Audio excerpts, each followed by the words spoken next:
রাজধানীর উত্তরায় মাইলস্টোন স্কুলে বিমান বিধ্বস্তে দগ্ধ আইমান নামের আরও একজন শিক্ষার্থী মারা গেছে। জাতীয় বার্ন ইনস্টিটিউটে চিকিৎসাধীন অবস্থায় আজ মারা যায় সে। জাতীয় বার্ন ও প্লাস্টিক সার্জারি ইনস্টিটিউটে এ নিয়ে মৃত্যুর সংখ্যা বেড়ে দাঁড়ালো ৩২-এ। ভর্তি রয়েছেন মোট ৫১ জন। এর মধ্যে ৮ জনকে আইসিইউতে রাখা হয়েছে, যাদের ৬ জনের অবস্থা আশঙ্কাজনক।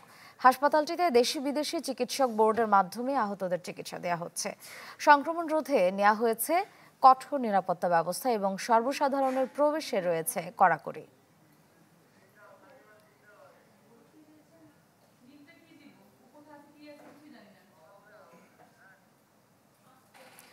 আরও জানাতে জাতীয় বার্ন ও প্লাস্টিক সার্জারি ইনস্টিটিউট থেকে সরাসরি যুক্ত হচ্ছেন মির্জা রাকিব।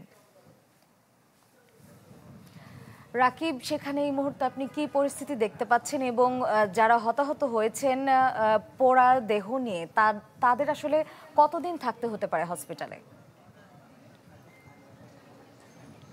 শ্রেয়া, আসলে এই যে আগুনে দগ্ধ হওয়ার যে ঘটনাটি সেটি আসলে নিশ্চিত করে চিকিৎসকরা বলতে পারছেন না যে ঠিক কতদিন এই জাতীয় বার্ন এবং প্লাস্টিক সার্জারি ইনস্টিটিউটে থাকতে হবে তাদেরকে সেরে ওঠার জন্য।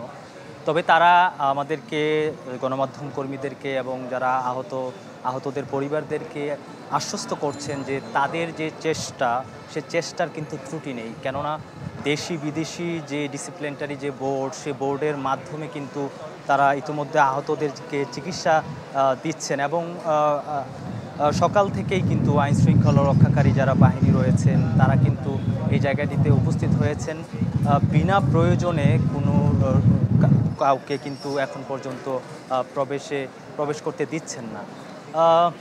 সবচেয়ে দুঃখের এবং ভারী কষ্টের যে বিষয়টি, সেটি হচ্ছে আইসিইউতে যে ৬ জন দগ্ধ যেই শিক্ষার্থীরা ছিলেন মাইলস্টোন স্কুলের, সেখান থেকে কিন্তু একজন সকাল ৯টা ৩২ তার শেষ নিঃশ্বাস ত্যাগ করেছেন। এর মধ্য দিয়ে কিন্তু এই জাতীয় বার্ন ইনস্টিটিউটে মৃতের সংখ্যা বেড়ে দাঁড়িয়েছে ১৪ এবং সর্বমোট যে মৃত্যু, সেই মৃত্যুর সংখ্যাটাও কিন্তু পরিবর্তন হলো এই আইমানের মৃত্যুর মাধ্যমে।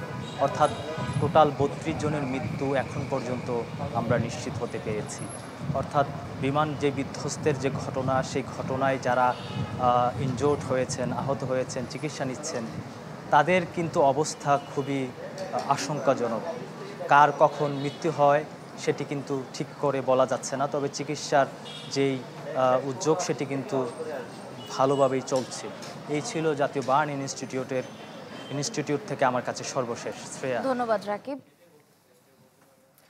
জাতীয় বার্ন ও প্লাস্টিক সার্জারি ইনস্টিটিউট থেকে আমাদের সঙ্গে সরাসরি যুক্ত ছিলেন মির্জা রাকিব, জানাচ্ছিলেন মাইলস্টোন স্কুলের ঘটনায় হতাহতদের সবশেষ পরিস্থিতি। সঠিক মাত্রার কার্বন কম্বিনেশন বৃদ্ধি করে পাইপের ডাক্টিলিটি ও হেভি লোড নেয়ার ক্ষমতা। Falcon MS pipe.